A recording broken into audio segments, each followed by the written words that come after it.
When I hear ejection, the one thing that I think of, Albert, and this is coming from my playing days, you know me Yep. well, I'm always thinking outside of the box.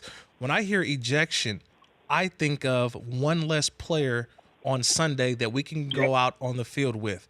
If there's going to Yep. be ejections involved with this possible rule, does that mean that there is a possibility that we may need to expand the roster in the NFL because you only get 42 guys? I said because the 46, Yeah. no minus the snapper, the kicker, the punter, and the backup quarterback. You only have 42 guys to work with. Yep. You would get one ejected.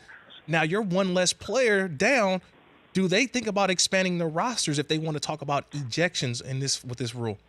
And that's a great point. And it's something, Vance Joseph brought up to me, as they were coming out of the meeting.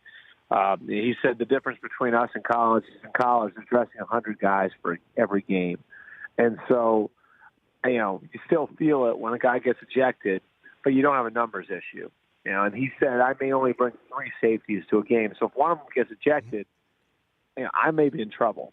And, I know what you're saying about expanding rosters.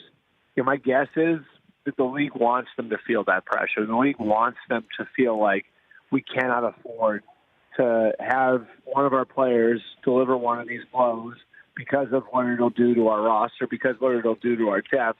You already have to deal with injuries as they come. And this would be another layer on top of that where you're stretching the roster 6 ways from Sunday to make it work to begin with. If you take one piece out, it makes it that much harder. So, I think that that's absolutely a consequence of this, and I think it's a consequence that the league would like to leave in. So they may eventually expand rosters, but I don't think it's going to be because of this. The Rich Eisen Show, weekdays at noon Eastern on Audience.